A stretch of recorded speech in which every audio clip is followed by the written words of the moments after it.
o por qué, por ejemplo, un hombre se fija más en los pechos o las caderas de una mujer antes que en su codo, ¿no? Para aquellos que opinan que en realidad somos totalmente líquidos y plásticos, ¿no? Y que en realidad todo es cultura, ¿no? Y que no hay nada de biología detrás, yo preguntaría, ¿y por qué no hay ninguna cultura donde la gente esté totalmente obsesionada con los codos de las mujeres, ¿no? Hola Polímata, ¿cómo estás hoy? Vamos con otra entrevista de Entre Polímatas.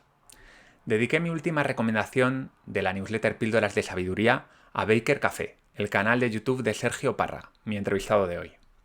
No es habitual encontrar gente como él, pensadores diferentes que profundicen en lo complejo y que se salgan de las posturas más trilladas. Para bucear con éxito en las profundidades hacen falta amplios conocimientos, sagacidad, sutileza y cierto valor intelectual. Sergio utiliza su erudición para cuestionar temas que no se suelen cuestionar. Ecologismo, feminismo, inteligencia, belleza, naturaleza humana, siempre usando la ciencia como soporte y buscando la ecuanimidad, sin por eso dejar de ser bastante directo y nada tibio en sus posturas. En su extensa carrera como divulgador, Sergio ha escrito libros sobre viajes, sobre ciencia, novelas y miles de artículos en revistas prestigiosas como Shataka Ciencia, Jot Down, Yorokubu y muchas más.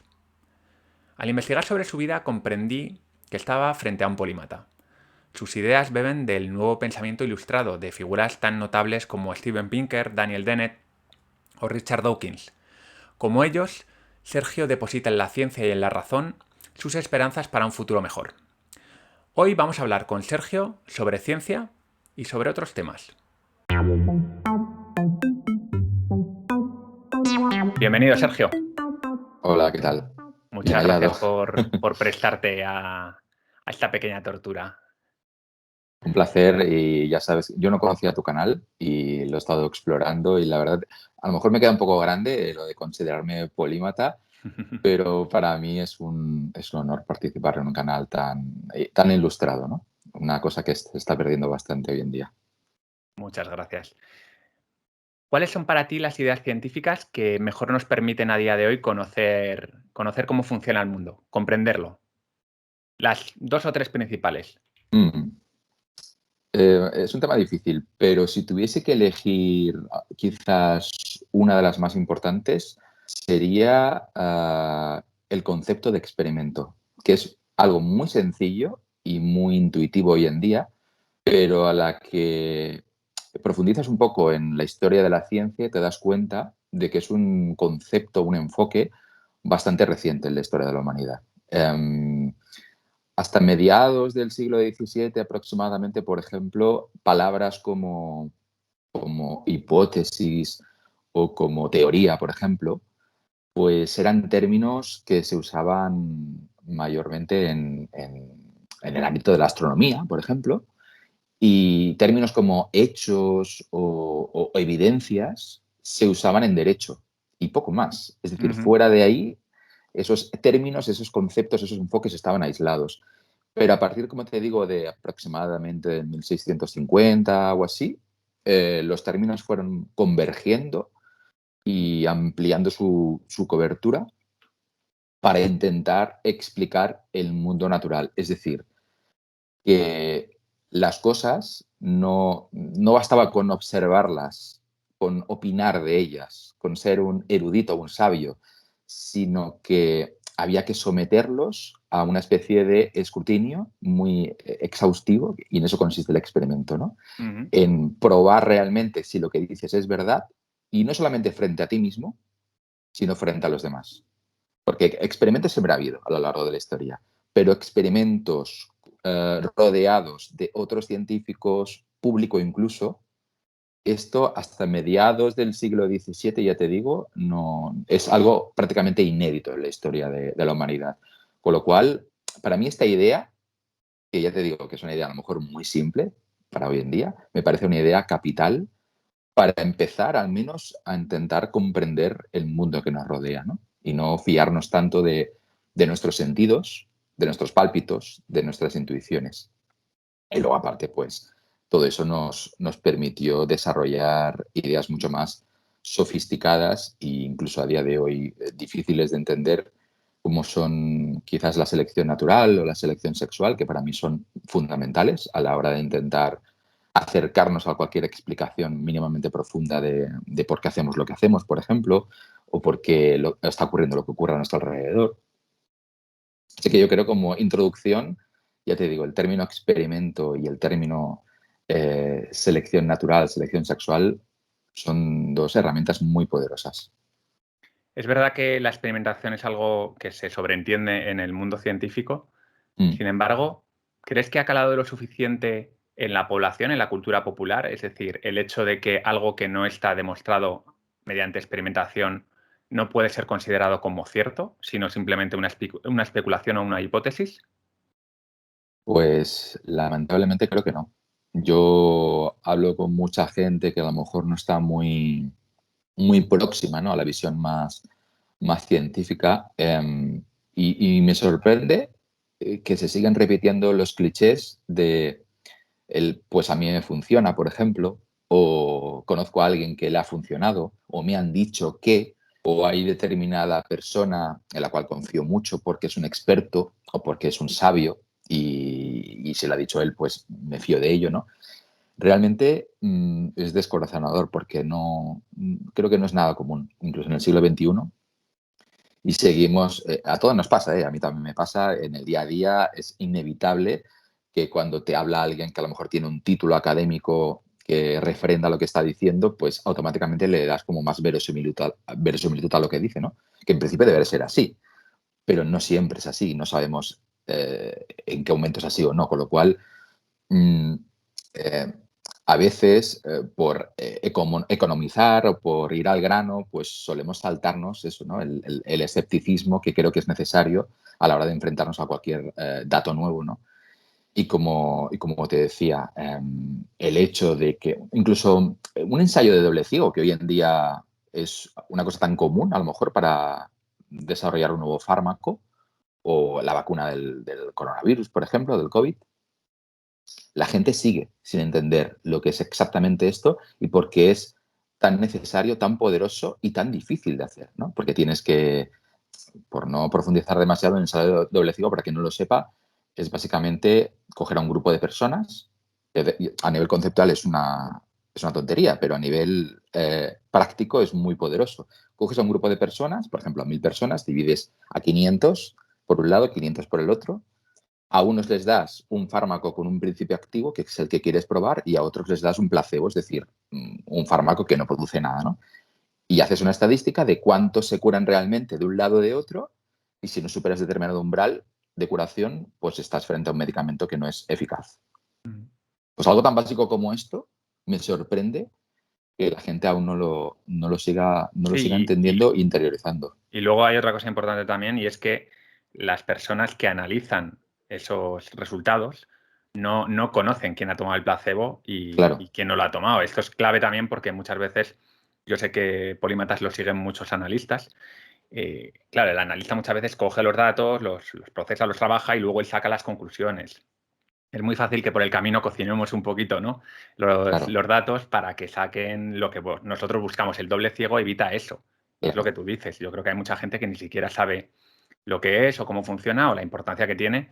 Y yo creo que eso hace también que muchas veces la gente tenga dudas sobre los resultados científicos, porque Ujú. no conocen el proceso tan riguroso que, cuidado, no todos los estudios científicos se hacen con doble ciego. No, no, no. Pero, por ejemplo, en el tema de medicamentos y tal, en una alta proporción yo creo que sí que se hacen. No tengo los datos, pero yo creo que sí. Muy bien. Sobre la selección natural y la selección sexual, que curiosamente además estoy preparando un vídeo sobre el tema, precisamente Sí. porque también creo que es un tema no demasiado conocido. Nos lo enseñan en el instituto, pero luego, a no ser que estudies biología o alguna carrera por el estilo, yo creo que ya nunca más vuelves a hablar del tema. Yo tengo mis propios motivos por los que considero que es importante y, por supuesto, por eso también voy a grabar un vídeo sobre el tema. Pero, ¿por qué tú crees que es tan importante ese concepto? Bueno, eso entronca básicamente con la razón por la cual existimos. Como decía Dawkins, por ejemplo, somos máquinas replicadoras de genes. Él enfocó de una manera muy revolucionaria en su momento con el gen egoísta la idea de que en realidad somos receptáculos prácticamente sin voluntad, que estamos manejados por unas partículas replicadoras que lo que quieren es a toda costa sobrevivir y replicarse, ¿no? Entonces, dado que nuestros cuerpos son finitos y vamos a acabar muriendo, necesitamos a toda costa, obviamente estoy hablando a nivel de promedio, luego hay de todo, ¿no? En el mundo hay gente que nace con esta necesidad más o menos acentuada y gente que no, pero en casi todos nosotros subyace la necesidad de intercambiar segmentos de ADN con otra persona, básicamente para poder sobrevivir, al menos que una parte de nosotros sobreviva, ¿no? Una parte de nuestro genoma. Con lo cual, en ese sentido, la selección natural y la selección sexual son capitales, porque lo determinan todo.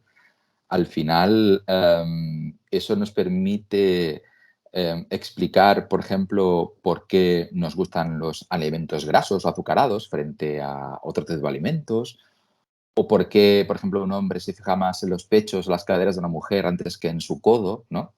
Para aquellos que opinan que en realidad somos totalmente líquidos y plásticos, ¿no? Y que en realidad todo es cultura, ¿no? Y que no hay nada de biología detrás, yo preguntaría, ¿y por qué no hay ninguna cultura donde la gente esté totalmente obsesionada con los codos de las mujeres, ¿no? O con las rodillas, solo con eso, ¿no? No, no es así. Normalmente hay una serie de universales culturales que se producen en todas las culturas, incluso las que están totalmente desconectadas, ¿no? Del mundo civilizado, que aún viven como si fueran cazadores reproductores, perdón, cazadores recolectores. Y te das cuenta que hay una serie de universales que son constantes, ¿no? Entonces, ya te digo, la selección natural sexual es un acercamiento, no es completo, evidentemente, porque no lo explica todo y hay mucho de hipótesis, mucho de teoría, pero yo creo que es un acercamiento muy interesante para empezar a entender por qué queremos lo que queremos, por qué anhelamos lo que anhelamos, por qué esto nos gusta y esto no, y en definitiva, qué es lo que hacemos aquí, ¿no? Eres el coautor de 3 libros Mm. relacionados con mujeres que han hecho cosas impresionantes, ¿no? Científicas, guerreras, exploradoras.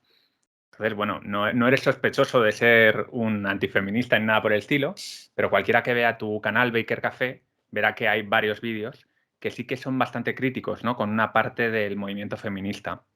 Entonces, me gustaría que me digas, bajo tu punto de vista, cuáles son las luces y las sombras del movimiento feminista actual, entendiendo aquí como movimiento feminista el más radical, no lógicamente las mujeres que piden igualdad de derechos o cosas por el estilo, que Ujú, yo creo que están superadas para todos, ¿no? ujú.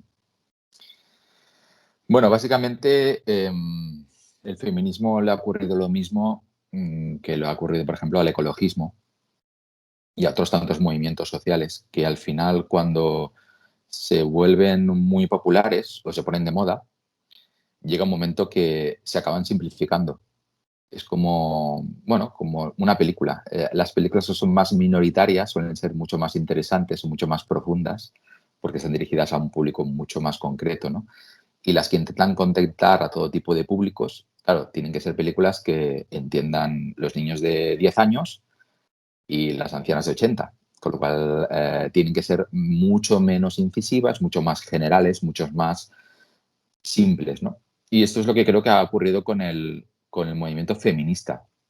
Y de hecho, yo creo que para ser feminista de verdad, hoy en día hay que ser combativo con el feminismo hegemónico, es decir, con el feminismo popular, porque no solo lo ha simplificado todo hasta niveles extremos y aquello que a lo mejor tiene muchas causas lo ha reducido, por ejemplo, a una o dos causas muy evidentes, que eso redunda en luego no encontrar soluciones eficaces, ¿no? Para solucionar los problemas, porque si no tienes un buen diagnóstico sobre algo es imposible arreglarlo.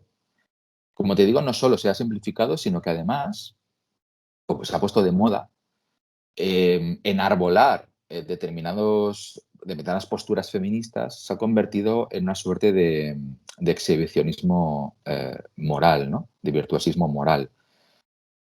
Y esto es muy peligroso, porque al final las personas que se autoadjudican el marchamo casi, ¿no? De feminismo y demás, pues uno se pregunta si realmente son feministas o realmente dicen que son feministas porque así aumenta su reputación, ¿no? Su reputación moral, y son aceptados mucho más fácilmente por el grupo, ¿no? Y no tengo datos, evidentemente, que esto lo demuestren, pero intuyo que sobre todo aquellos que son mucho más guerreros con el feminismo hegemónico, mucho más de repetir una serie de consignas, en el fondo, son de por medio mucho más machistas que el resto de la población. Y para, de alguna manera, compensar frente a ellos mismos, incluso frente al espejo, esa especie de machismo recalcitrante, no pueden evitar a veces ser, como te digo, exhibicionistas de ese feminismo superficial para ser aceptado por el grupo, ¿no? Así que, aunque eso a lo mejor me quita puntos a nivel popular, si quiero ser honesto, a nivel intelectual, no puedo evitar ser muy crítico con los movimientos feministas actuales. ¿Le ves alguna luz? ¿Le ves alguna cosa positiva a todo esto que está ocurriendo? ¿O básicamente crees que es un movimiento negativo en todos los aspectos?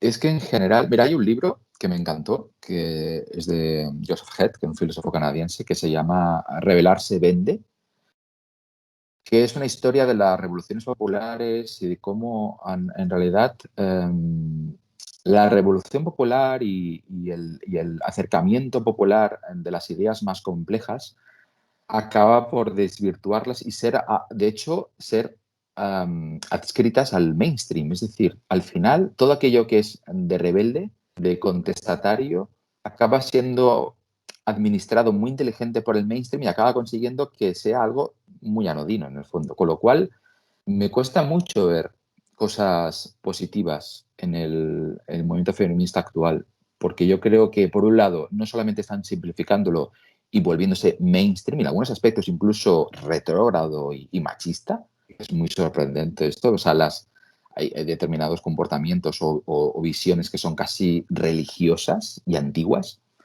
sino que además, al final, como todo es un exhibicionismo, realmente la gente tampoco quiere cambiar las cosas. Lo que quiere es que haya una especie de... eh, yo creo que hasta que les gusta que las cosas vayan a peor, porque eso reafirma su lucha, ¿no? Es decir, no quieren buscar una solución, porque encontrar la solución de repente acabaría con el movimiento, acabaría con la revolución, acabaría con el virtuosismo moral. Y creo sinceramente que este movimiento es tan simplificador y tan violento en algunos sentidos que está provocando que gente que a lo mejor no se hubiese posicionado, se está posicionando pero en sentido contrario. Es decir, estamos yo creo que yendo hacia atrás en la conquista de los derechos de la mujer por culpa precisamente del movimiento feminista. Así que realmente me cuesta muchísimo ver luces en este movimiento. Muy bien. Bueno, pues ya hay cada uno que piense sobre el tema, ¿no? Yo Mm, tengo mi propia opinión, pero hoy estamos hablando con Sergio, así que vamos a pasar a otro tema que me interesa mucho porque tú has escrito un libro de genética y has escrito un sí. libro de memética. La memética, para el que no lo conozca, básicamente es la teoría que, que, que tocó por encima, ¿no? Richard Dawkins en el libro del gen egoísta, porque realmente no profundizó y es una de las críticas que se le han hecho siempre, en el cual equiparaba un poco los memes, o sea, las ideas que iban pasando de unos a otros, con los genes. Lógicamente era una metáfora, no pretendía Mm, ser exhaustivo ni nada, pero bueno, se le ha criticado mucho sobre el tema. A mí me parece una idea genial, sobre todo para intentar entender de una forma muy sencilla cómo funciona la cultura, aunque no es una idea tampoco que tenga a día de hoy un respaldo científico muy potente, ¿no? Hay otras ideas que han prosperado un poco mejor, aunque el tema de la evolución cultural parece que todavía no se consolida en ninguna teoría importante. Pero bueno, no me enrollo. A lo que voy. Has tocado las dos patas un poco del ser humano, ¿no? Por un lado la genética, por otro lado la cultura. Después de todo este conocimiento que me imagino que has incorporado a través de la investigación, ¿Cómo nos definirías a los seres humanos? ¿Cómo somos y por qué somos como somos? Ya has hablado de la parte de la genética, que creo que Ujú. le das un peso importante, pero si tuvieses que resumirlo, ¿cómo lo harías? Bueno, en primer lugar, estoy de acuerdo contigo que la memética no deja de ser una metáfora, una abstracción filosófica, si quieres, para intentar al menos codificar o entender de alguna manera cómo se propaga la cultura, ¿no? Y cómo la cultura afecta a nuestro comportamiento a niveles inconscientes. Dawkins solamente introdujo la idea como una especie de equivalencia, ¿no? Si los memes serían casi como el equivalente de los genes, pero a nivel cultural, nada más.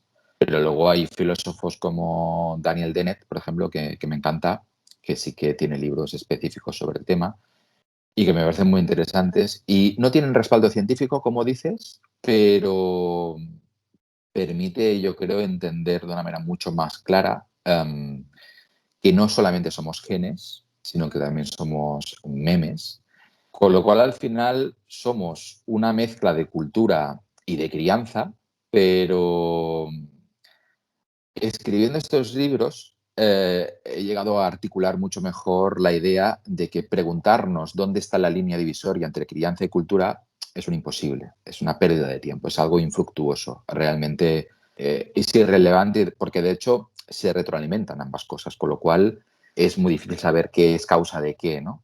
Um,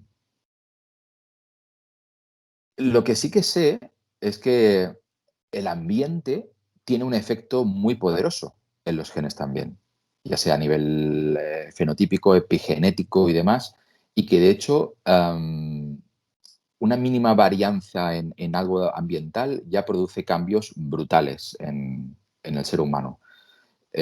Por no extenderme demasiado, básicamente nosotros nacemos a medio hacer, porque al adoptar el bipedismo, por ejemplo, y tener las manos libres para poder utilizar tecnologías y demás, el canal del parto de las mujeres se estrechó tanto y a su vez estaba creciendo tanto la cabeza de los bebés porque la inteligencia era importante, ¿no?, para la evolución a nivel evolutivo, que al final los bebés nacieron a medio hacer, porque si nacieran hechos totalmente, la cabeza sería tan grande que no cabría por el canal del parto.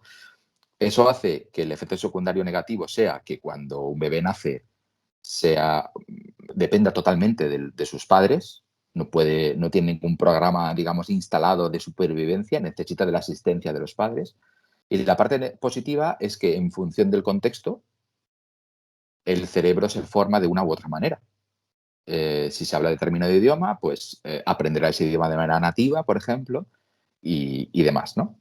Con lo cual, esto nos da una pista de hasta qué punto el ambiente es importante en la conformación genética de un bebé, ¿no? La conformación biológica, el fundamento biológico de un bebé, de un ser humano. Pero a la vez, como te digo, es imposible saber, creo yo, hasta qué punto el ambiente modifica o no, y hasta qué punto modifica o no el comportamiento de las personas. Hay un autor que me encanta que se llama Ted Chiang, que es un autor de ciencia ficción, que tiene cuentos de ciencia ficción que te vuelan la cabeza. Y tiene uno sobre viajes en el tiempo. Y lo que te plantea es que la idea de que tú, por ejemplo, viajes atrás en el tiempo para matar, por ejemplo, a Adolf Hitler, ¿no?, cuando era pequeño, para que no se produjera la Segunda Guerra Mundial, es una tontería, porque bastaría con que tú viajaras en el tiempo y aparecieras atrás en el tiempo para que Adolf Hitler automáticamente ya no pensara lo que pensó. Y evidentemente no fuera nada de como fue, porque simplemente aparecer en el tiempo, en esa época, ya cambiaría el movimiento de las moléculas del oxígeno. O sea, es decir, que estamos frente a un sistema dinámico complejo que el más mínimo cambio de cualquier partícula ya generaría una cascada de movimientos azarosa que acabaría a lo mejor, teóricamente, haciendo que determinadas sinapsis se encendieran o no del cerebro de Adolf Hitler, ¿no? Con lo cual, con el simple hecho de tú viajar atrás en el tiempo, ya has cambiado toda la historia. Hagas lo que hagas. Y Esto luego, lo quiero engarzar con un tema, que yo sé que tú eres determinista. sí.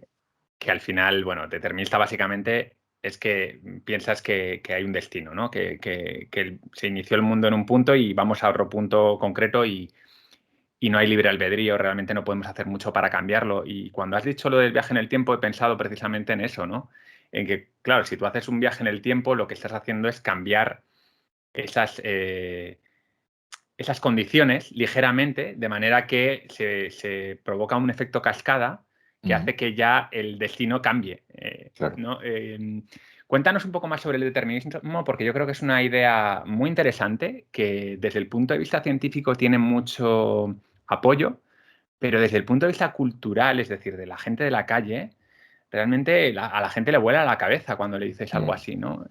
Cuéntanos más sobre ello, que yo sé que te Bueno, gusta. a mí mismo o sea, es una idea tan contraintuitiva que evidentemente yo esta idea no la manejo en mi vida diaria, ¿no? O sea, yo salgo de la caja en un momento dado, pienso sobre ello, digo, vaya, es muy triste esta idea, todo apunta a que esto es así, pero automáticamente la olvido y sigo mi vida diaria pensando que, porque claro, tú has dicho que no somos, de alguna manera no somos libres porque está todo determinado, pero esto implica también que ni siquiera estamos vivos. La idea misma de estar vivo no tiene sentido, porque la diferencia que hay, por ejemplo, entre una mesa o cualquier proceso químico que nos rodea y nosotros mismos es cero, porque al fin y al cabo, simplificándolo muchísimo, si el universo es un gran tapete de bolas de billar y las bolas son las partículas del universo, ¿qué más da que unas partículas formen lo que parece ser un ser humano y otras una mesa o lo que fuere, ¿no? Al final son movimientos azarosos que fue iniciado con el Big Bang, con la gran tacada, ¿no? Podríamos decir, siguiendo con la analogía, y poco más. Claro, aceptar que no estamos vivos, aceptar que en realidad todo lo que estoy diciendo ahora mismo, todo lo que estoy pensando, no es más que un movimiento inercial y está todo determinado de esa manera. Yo no puedo cambiar nada. Esto mismo que estoy diciendo ahora tampoco, ¿sabes? Es muy loco porque, claro, no solamente me elimina de un plumazo mi libre albedrío, sino mi identidad, mi existencia, el hecho de que yo estoy mirando mi mano y yo veo que mi mano es diferente al resto, pero no es verdad en el fondo.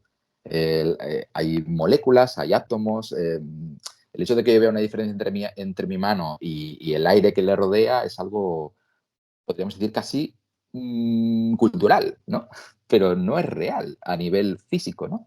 Hay un profesor de neurología de la Universidad de Stanford, no recuerdo el nombre ahora, pero siempre que empezaba sus clases de neurología decía, daba un golpe contra la mesa y decía, ¿sabéis cuál es la diferencia entre un cerebro y una mesa? Cero, no hay ninguna diferencia. A nivel físico no hay diferencias entre un cerebro y una mesa. Ambos son trozos de materia que tienen propiedades y se rigen en función de esas propiedades. Y darle más o menos importancia a un trozo de materia frente a otro no es más que una forma de antropomorfismo, podríamos decir, o algo así. Pero vaya, que realmente a nivel físico no hay diferencia. Y como el determinismo se define a nivel meramente físico, porque estamos hablando de los elementos más básicos constituyentes de la materia, pues no hay mucho más, no hay mucho más. No sé, si me quieres hacer alguna pregunta Sí, más. sí, te voy a preguntar, porque este tema yo creo que la gente que nos esté escuchando, algunos estarán muy cabreados, otros alucinados y otros ya se lo sabrán y dirán, por supuesto, ¿no? Pero necesitamos creer en algo, ¿no? Para levantarlos por las mañanas. Al final esto es así, ¿no? La religión, las sectas, todo lo que hablábamos antes también del feminismo, ¿no? Que tú apuntabas un poco a esa idea de lo importante que es para el movimiento, el propio movimiento, con lo cual, si ese movimiento deja de tener sentido porque sus premisas se caen, pues ¿qué hago yo, no? ¿Por qué me levanto por la mañana?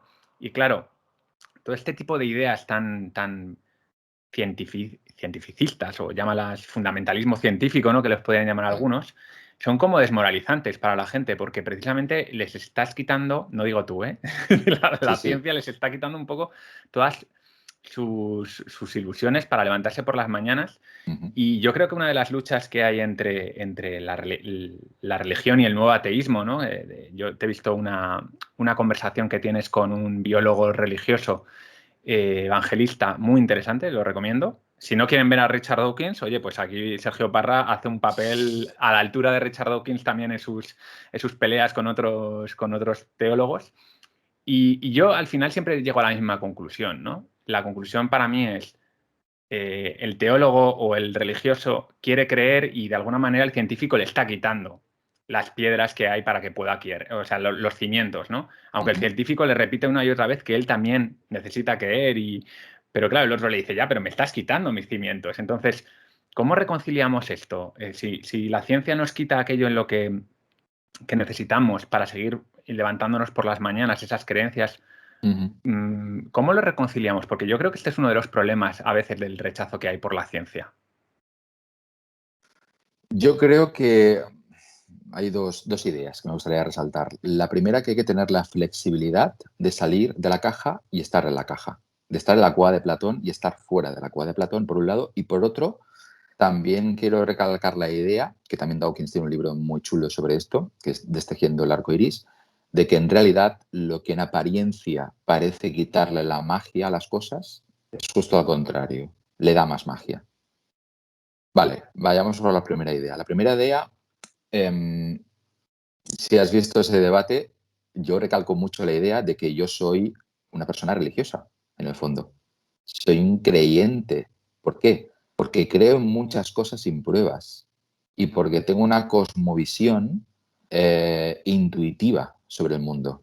En mi día a día, yo soy una persona, casi casi podríamos decir que soy un mono sin pelo. Soy muy básico, pero tengo la flexibilidad, como la tiene todo el mundo, de que en un momento dado puedo salir un poquito de mí mismo, verme con mayor perspectiva y darme cuenta de que soy un mono sin pelo, ¿no? Antes decíamos, por ejemplo, por qué un hombre se fija más en los pechos de una mujer o en las caderas y no en su codo, ¿no? Bueno, inconscientemente está calculando, ¿no? Si su hijo gestante pues, va a estar bien alimentado, por ejemplo, y demás, ¿no? Yo soy capaz de ver esto porque conozco los datos. Salgo de la caja, lo analizo, pero luego en mi día a día me siguen atrayendo los pechos. No voy a decir, bueno, como sé la verdad, pues ahora los pechos no me interesan, ¿no? Claro. Otro ejemplo mucho más pedestre sería, por ejemplo, el de la gastronomía. Cuando antiguamente se comía un alimento, pues podrías otorgarle casi una aura casi mística, ¿no? Porque tienes hambre, comes algo, notas una cascada de sabores en tu boca, eso te quita el hambre, te quita el pesar, además te da energía. Parece casi magia, ¿no? Es como un conjuro de Harry Potter. Saber un poco cómo funciona la gastronomía, cómo funcionan los procesos metabólicos y demás, nos ha permitido conocer con mucho detalle qué significa comer, por qué comemos, por qué extraemos la energía de la comida. Y eso le ha quitado la magia a la comida. Y ahora vamos a entrocar con la segunda idea.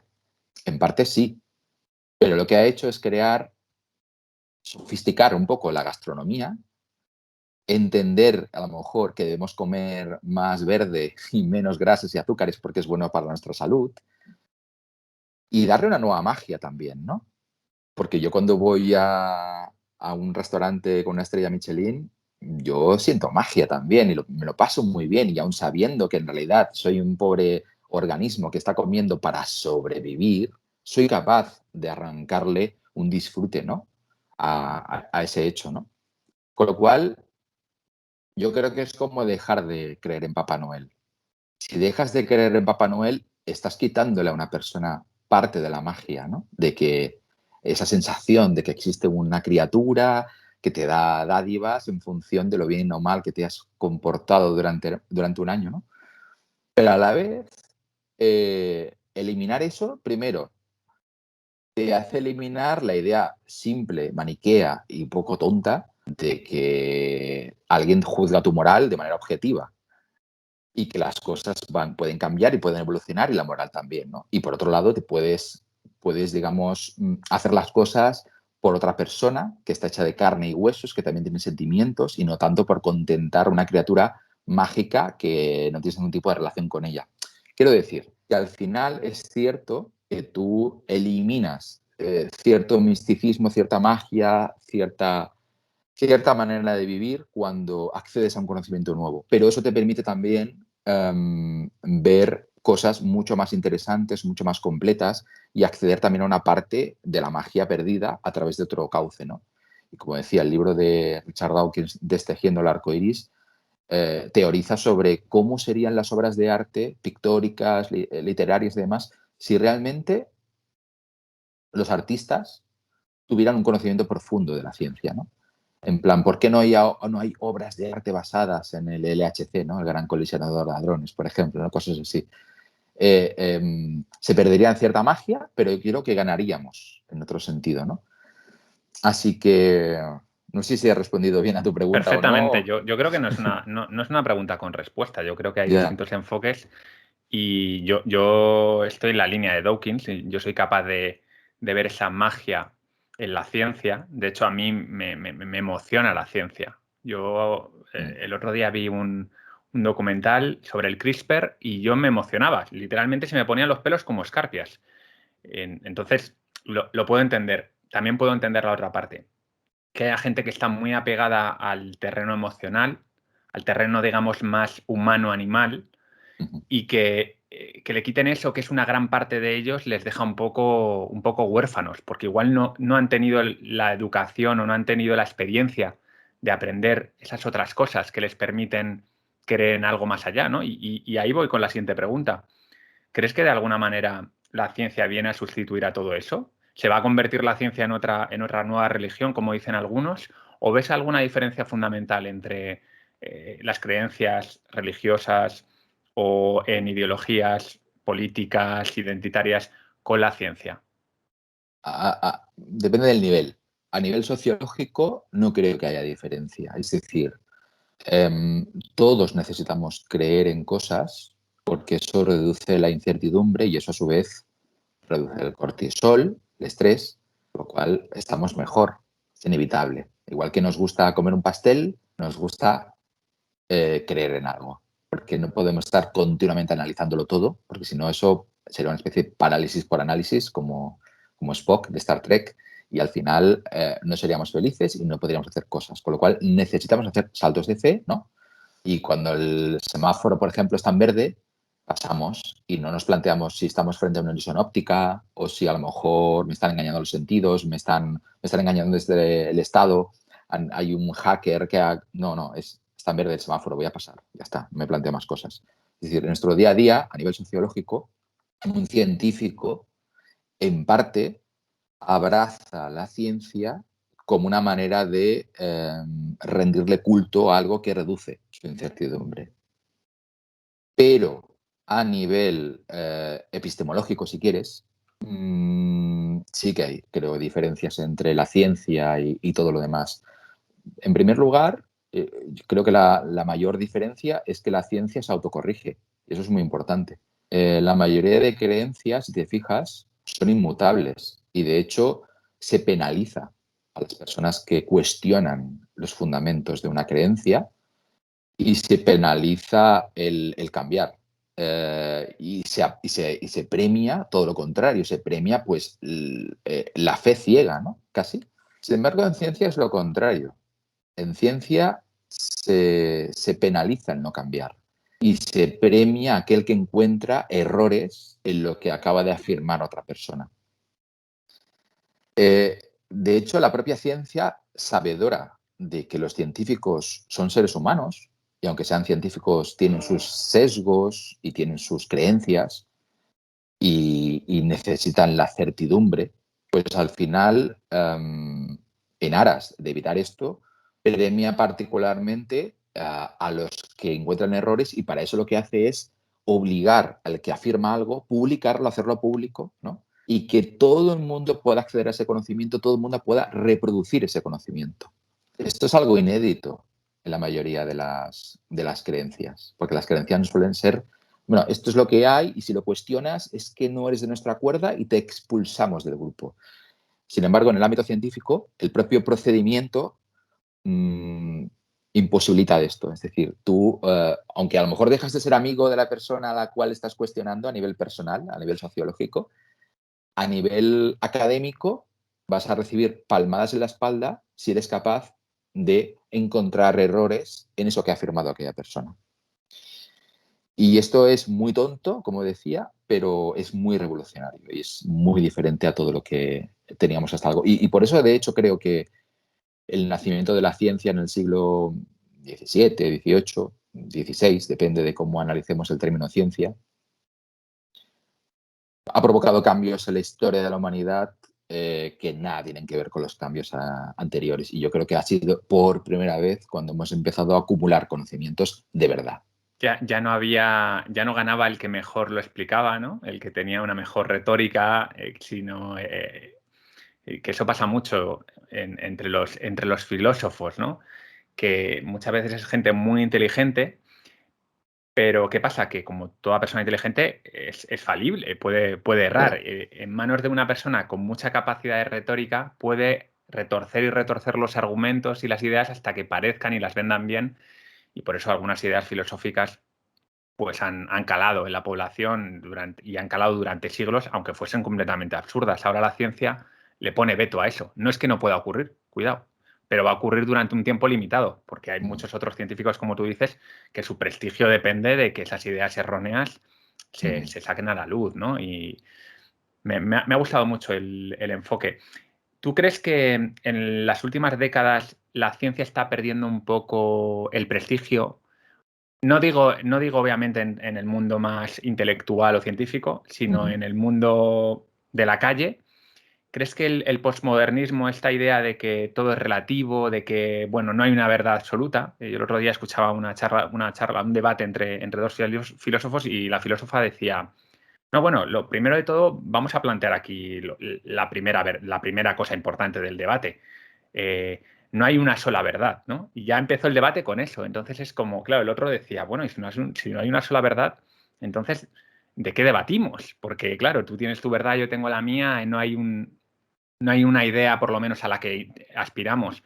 Entonces, ¿tú qué opinas sobre la situación de la ciencia a día de hoy por todo este movimiento cultural, filosófico, posmodernista? Bueno, yo creo que es innegable que hay un desprestigio, incluso a nivel académico, de la ciencia, por culpa de estos movimientos postmodernos iniciados con Lacan, Derrida, Foucault y demás. Em, a ver, lo que sí que se podría debatir es cuán profunda es esta crisis, ¿no? Y hasta qué punto es relevante o no. Pero que existe la crisis, yo creo que es innegable. Yo creo que también esto ocurre porque o sea, la gente tiene una idea muy equivocada de lo que es la ciencia. Eh, yo soy muy procientífico, pero a la vez soy muy consciente de que la ciencia no es ningún milagro y comete muchos errores, porque hay seres humanos detrás. Al final la ciencia, para mí, aspira a algo muy pedestre y muy poco ambicioso, en el fondo. No, no creo que la ciencia busque la verdad con mayúsculas. Eso no es un objetivo de la ciencia. Lo que busca la ciencia, porque te lo digo porque los posmodernos normalmente critican a los científicos precisamente por esto, ¿no? Porque creen que los científicos están buscando la verdad, cuando la verdad, según los posmodernos, es inasible, ¿no? Tú no puedes acceder a la verdad porque no tenemos capacidad de llegar a ella, ¿no? Es que yo creo que los científicos no buscan la verdad. Lo que buscan es establecer una serie de patrones, de modelos, que tengan un resultado efectivo, que nos permitan saber que esto produce esto aparentemente y vamos a rentabilizarlo, ya sea a nivel productivo, intelectual, lo que fuere. Para mí la ciencia, simplificándolo muchísimo, para mí no sería más que el checklist de un avión, de un vuelo. Antes de salir, se ha establecido una serie de pautas, de procedimientos que hay que superar, en plan flaps, no sé qué, no sé cuánto, vas haciendo ok, ok, ok, y un ser humano que es falible tiene que seguir el checklist porque se le puede olvidar algo o puede cometer un error.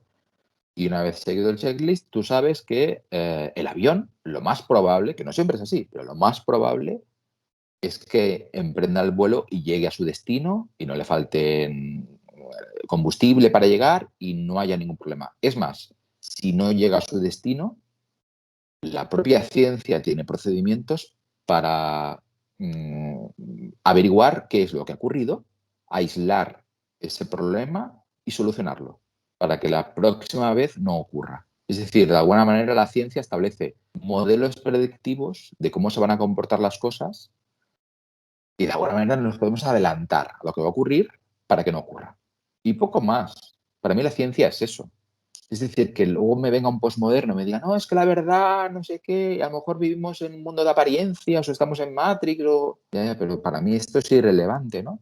Como a la gente que... Esto me recuerda al debate que tuve con Emilio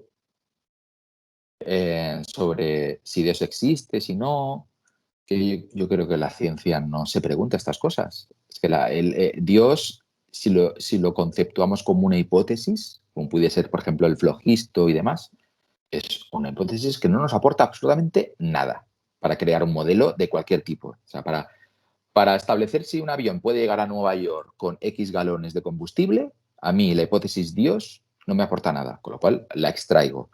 Por eso yo creo que la investigación científica debe ser netamente atea, porque la hipótesis Dios, como la del flogisto, no aporta nada bueno. No deja de ser un bucle, una redundancia que hay que eliminar para poder proceder adecuadamente, ¿no? Es decir, del checklist eliminamos Dios porque decir que Dios existe o no para emprender el vuelo no va a hacer que no tengamos el accidente, de alguna manera, ¿no?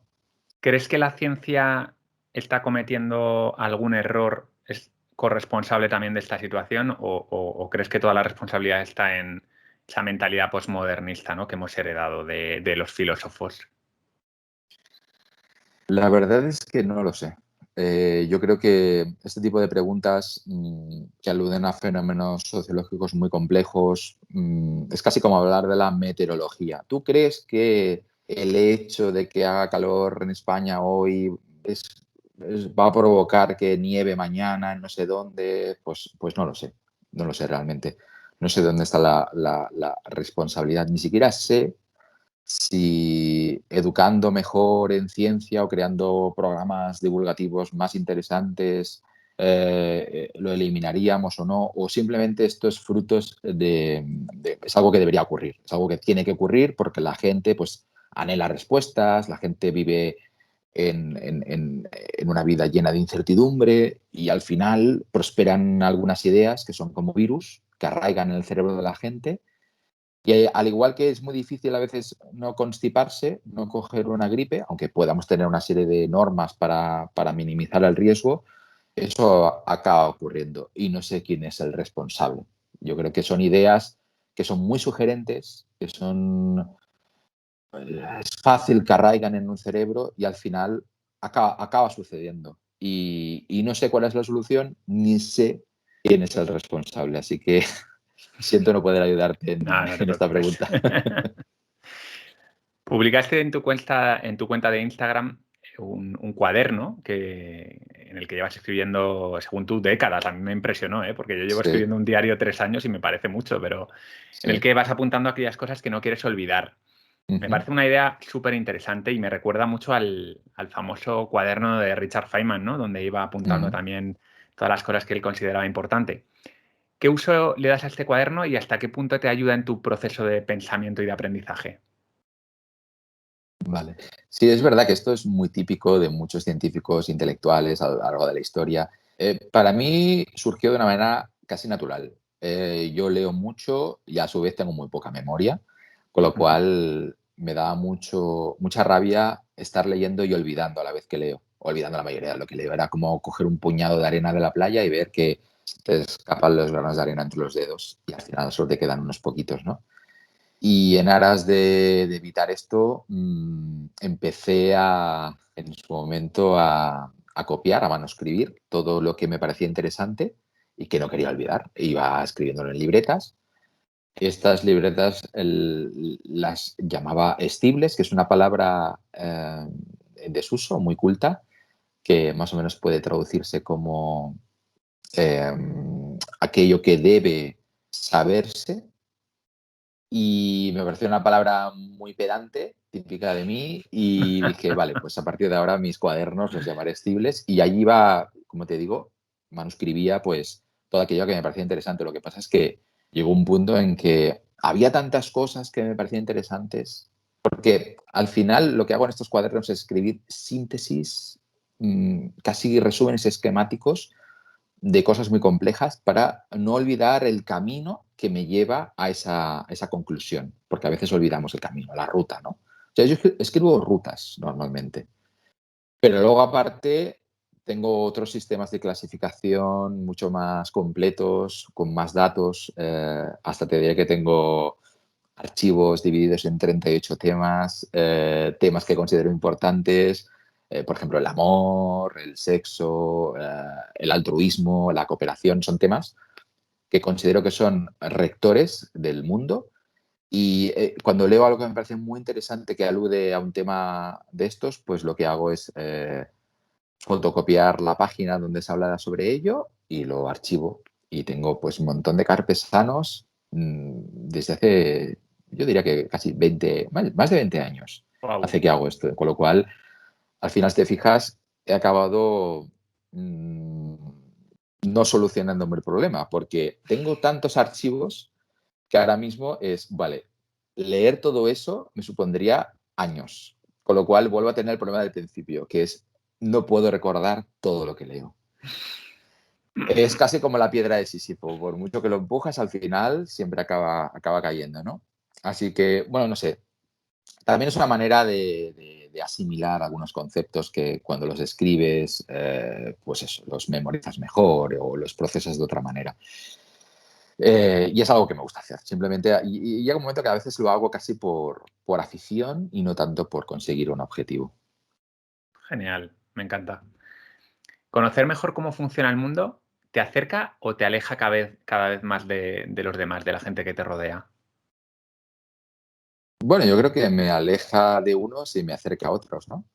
Eh, Ahora mismo, por ejemplo, estamos hablando tú y yo, quizás porque por mi anhelo, ¿no? Por conseguir conocer el mundo, por mi curiosidad, por abrir un canal.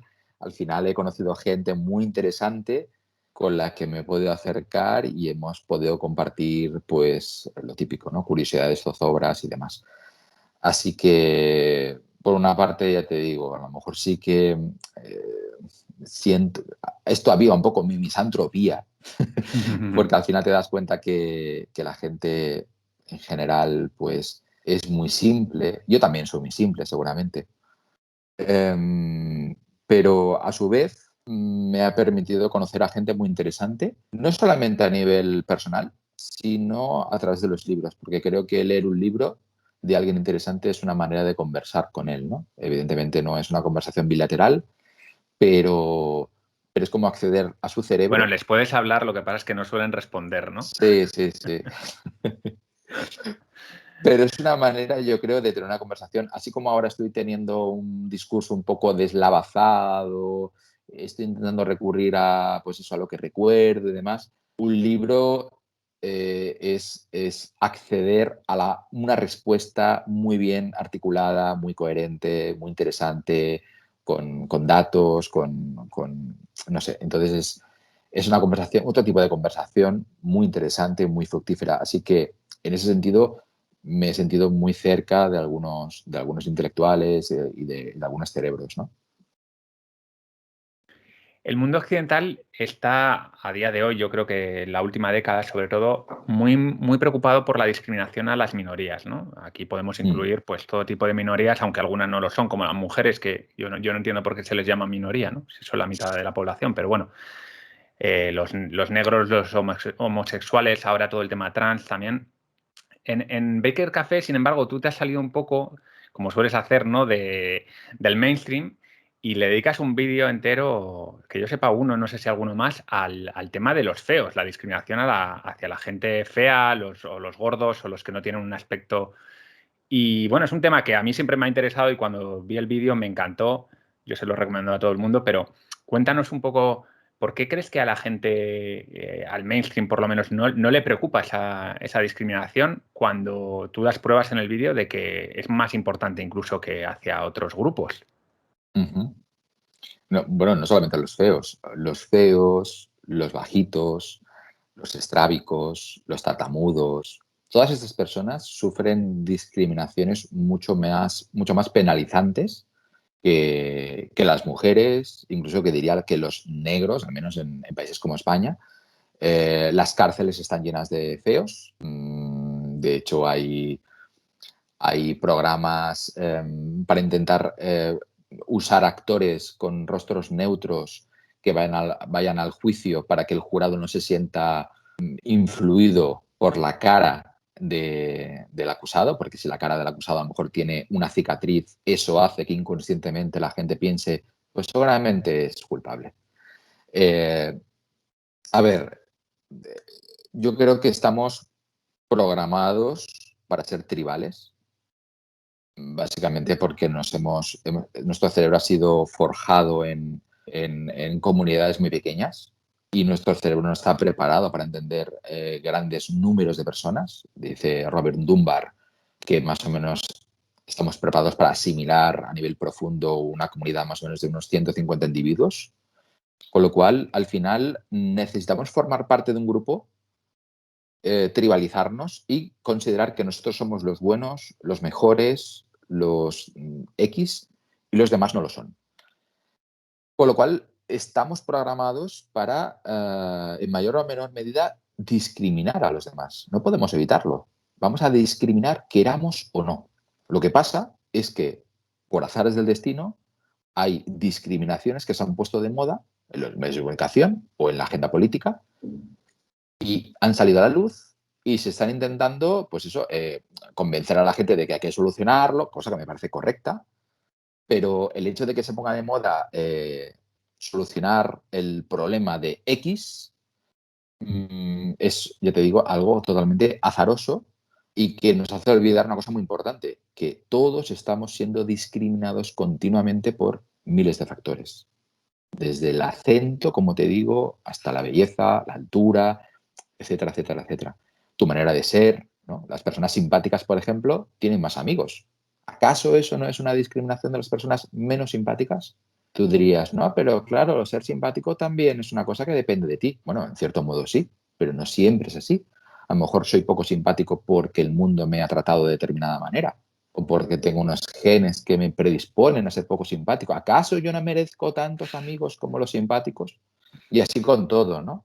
Entonces, por un lado esto, por un lado se ponen de moda determinadas discriminaciones, porque, como decíamos al principio, preocuparte de ello a lo mejor te da puntos sociales, ¿no? De virtuosismo moral.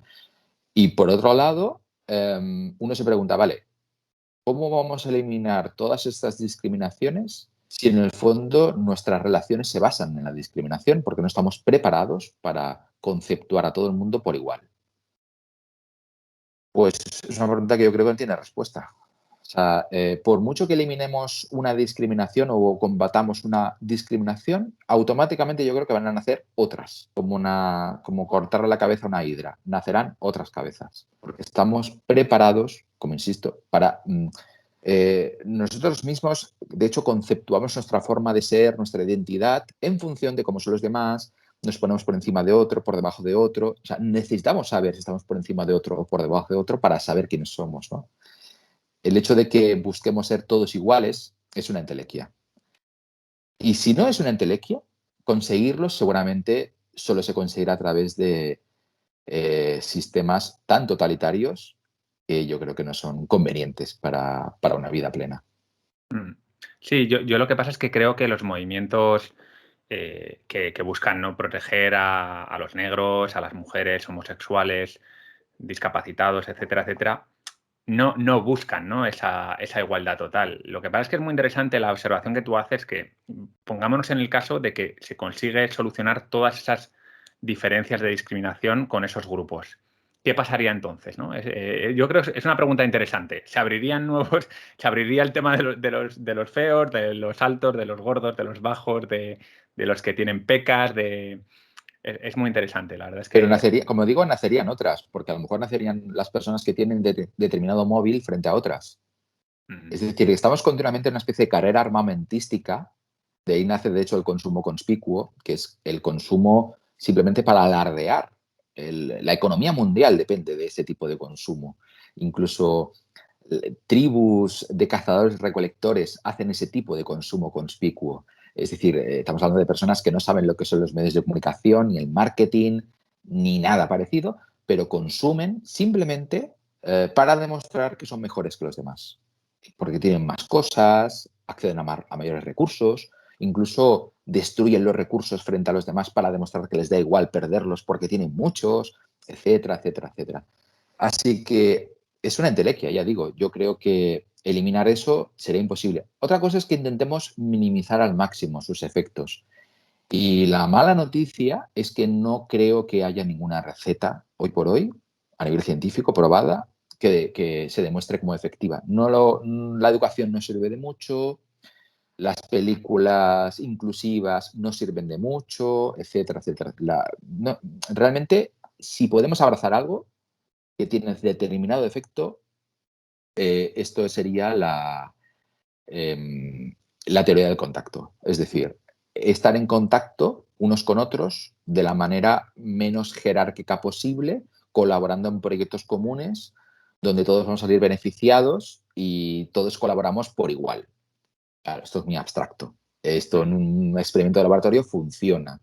En el mundo real, donde tú no puedes introducirte la vida privada de la gente, ¿cómo haces esto? Pues lo máximo a lo que podemos aspirar es articular leyes que nos permitan que haya el menor número de desagravios sociales, pero una vez hecho esto, meternos en la vida privada de la gente es muy difícil y, como te decía, utilizar los medios de comunicación para conseguirlo es poco eficaz, como es poco eficaz venderte determinada marca o determinado producto por mucho que inviertas en los anuncios, ¿no? Muy bien, vamos con otro tema, que es el de diferenciar el grano de la paja, porque ahora tenemos muchísima información y uno de los problemas ante los que nos encontramos es cómo diferencio yo la información de calidad veraz de la que no lo es. Tú, obviamente, estás todo el día escribiendo sobre ciencia, muchos temas que requieren mucho rigor. En Sataka Ciencia llevas, el otro día me pareció ver 10.000 y pico artículos escritos, una barbaridad. Obviamente, cuando lo haces tienes ahí una responsabilidad y entiendo que tendrás alguna forma, ¿no?, de ver que eso que te llega es veraz. Danos algunos tips a los que nos gusta coger información de calidad para ver cómo lo haces tú. A ver, yo cometo muchos errores, evidentemente, todo el mundo los comete, es imposible no hacerlo. Mm, yo para escribir normalmente, para evitar esos errores al menos, en cierta medida, lo que hago es recurrir o a fuentes primarias o a estudios científicos, desde Google Scholar, por ejemplo, que es un buen reservorio para buscar estudios, hasta PubMed, por ejemplo, si estás hablando de estudios de medicina, porque la mayoría están en abierto y demás. Pero claro, si eres una persona de la calle que no quieres escribir algo concreto y no tienes ganas de leerte todo un estudio o ni siquiera quieres leerte el abstract, pues sí que creo que hay algunas nociones que podríamos intentar abrazar para no caer, ¿no? En errores flagrantes, al menos. Y una sería que si una afirmación, por ejemplo, la vierte un solo individuo, por muy genial que sea, hay que desconfiar. Normalmente las afirmaciones o los datos mejor fundamentados forman parte de redes de personas, redes de investigadores, de científicos, de universidades, de instituciones. Lo típico, yo recibo muchos correos de personas que me dicen haber inventado un motor que no necesita gasolina o que va con no sé qué o que el movimiento perpetuo, continuamente genios aislados que han conseguido algo, ¿no? Yo digo que esto no sea así, a lo mejor lo han conseguido, pero así a priori desconfía de un genio aislado. Normalmente los genios aislados no existen y suelen estar equivocados. Así, eso en primer lugar, yo creo. Y luego, quizás esto es un poquito más contraintuitivo, Hay que desconfiar en general de los expertos que más se exponen a nivel mediático. Hay estudios muy interesantes que sugieren que los expertos que aparecen mucho en televisión, por ejemplo, en medios de comunicación en general, eh, por el simple formato en el cual tienen que opinar, donde no caben tanto a lo mejor las dudas o el decir no lo sé, porque si dices mucho no lo sé, pues no te van a volver a llamar, evidentemente. Al final, inconscientemente, la gente suele ser mucho menos precavida. Los expertos son mucho menos precavidos y dicen cosas que a lo mejor no son fiables del todo y se saltan algunos pasos, ¿no? Simplemente porque están en ese momento, ¿no? En el cual ellos son los protagonistas y no pueden evitarlo. Así que no debemos fiarnos en general de los expertos, pero sobre todo no debemos fiarnos de los expertos que se exponen más mediáticamente. Si debemos fiarnos de algo, es, como digo, de los estudios, de los papers, de la evidencia y no tanto de la gente que lo está apoyando. Me voy a permitir añadir una cosa a lo que has dicho que me parece también relevante, que es no fiarse tanto de los expertos de un tema cuando hablan de otros temas, ¿no? Que esto Sobre pasa todo, mucho claro. por ejemplo, gente como Yuval Noah Harari, ¿no? Que ahora Ujú. mismo es una estrella del rock, le llaman y le pagan millonadas para hablar de todo tipo de cosas. Y que Harari sea un gran historiador de guerra, que es a lo que se dedicaba anteriormente, nadie tiene dudas probablemente, pero igual Harari no es el más adecuado para hablar, yo qué sé, de filosofía de la ciencia, por ejemplo, ¿no? O alguna cosa así. Entonces, bueno, saber también cuál es su medio, ¿no? Y de lo que hay que fiarse. Gente como yo, por ejemplo, pues no hay que fiarse de nada, porque no tengo.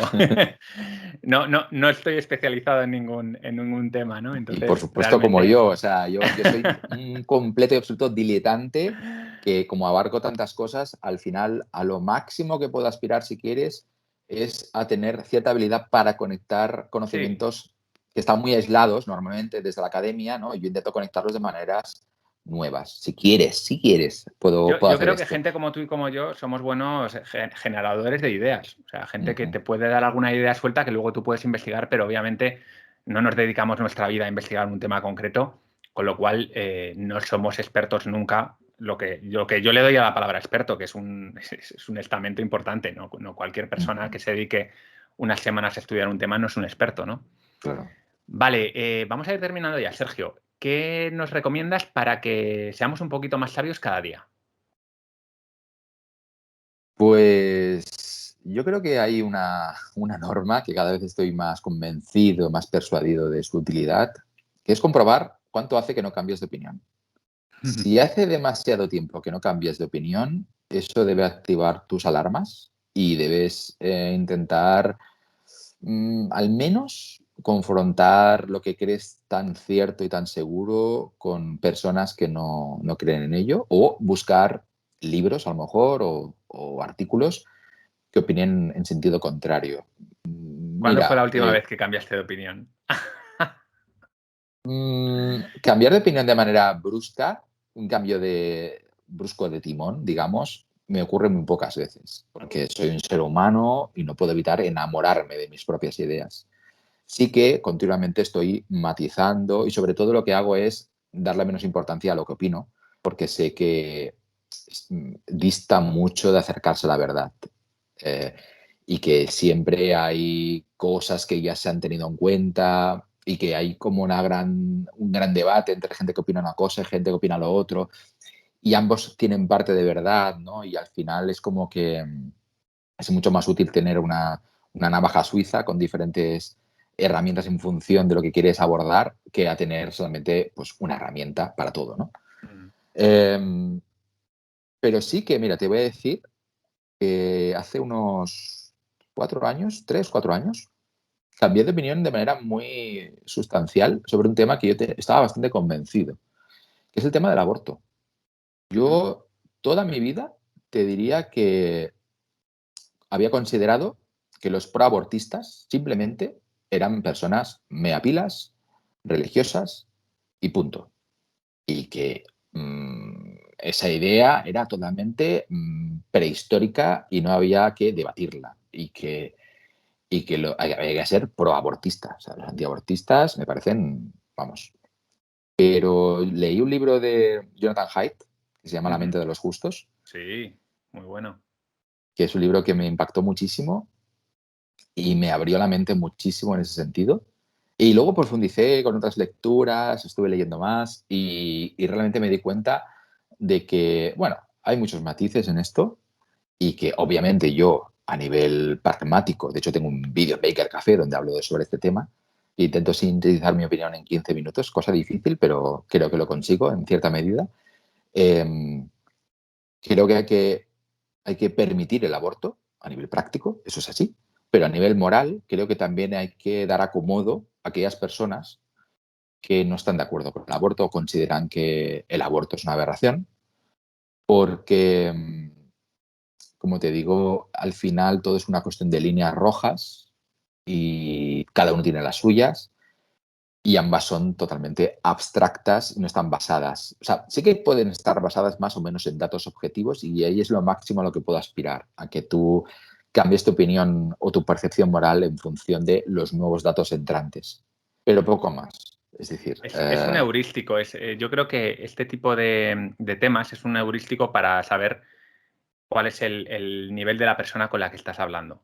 Cuando una persona tiene una posición muy, muy fija e inamovible sobre un tema como el aborto, te das cuenta que es una persona con la que va a ser difícil debatir. Porque el aborto, precisamente por su propia naturaleza, es un problema que no tiene una respuesta única. Y como esos hay otros, ¿no? Igual no hay muchos, ¿no? Pero en temas morales, por ejemplo, ocurre también, yo soy vegano, con el tema animalista o vegano, que tú también lo has tocado en un vídeo y que me parece muy interesante, tu enfoque también, muy generando dudas, pero sin posicionarte de una manera muy clara. Yo es que creo que es la manera en la que hay que afrontar esos temas, porque si eres un poco humilde y sabes las limitaciones que tenemos, hay cosas ahí difíciles de posicionarte, ¿no? Vale, ¿cuáles son para ti los 3 principios que dirigen el mundo? caray, Para ir terminando, una sencillita. caray. Mira, mira, casi que te lo voy a simplificar y te voy a dar solamente un principio. Y yo creo que es un principio bastante esclarecedor, bastante mollar, que es el estatus. El estatus tanto crematístico como el moral, del que hemos hablado antes. Yo creo que, pero el estatus no en general, no en abstracto. El estatus frente a nuestros pares, frente a nuestros semejantes. Yo creo que todo tiene relación en mayor o menor medida con eso, solo con eso. Cualquier tema que me saques, yo creo que algo tiene de estatus, ya sea tu opinión política, tu opinión moral, por qué consumes o dejas de consumir, por qué eres de determinada manera o eres de otra. Yo creo que todo en general y es casi como una zanahoria que nos obliga a seguir adelante, a seguir prosperando, porque todos queremos ser admitidos en nuestro grupo, en nuestro grupo tribal. No queremos ser el último de la fila, tampoco a lo mejor vamos a conseguir nunca ser el primero de la fila, pero sí que no queremos estar en una posición, ¿sabes? Si no somos el primero, por lo menos nos queremos llevar bien con el primero, ¿no? Claro, claro, claro. Entonces vamos a luchar. Es como cuando vemos estas soflamas en contra de la publicidad donde salen chicas demasiado delgadas, ¿no? Y dicen, claro, es que estamos aspirando a una delgadez que es imposible, es una entelequia, esto nunca se va a conseguir, y con lo cual las mujeres van a estar siempre frustradas, ¿no? Pues esto no es verdad. Lo que ocurre con las mujeres es que no quieren ser Nicole Kidman.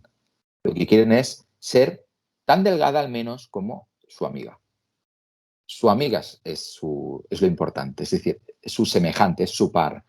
Con lo cual su estatus se mide en función de cómo son sus amigas, no en función de cómo es una superactriz de Hollywood.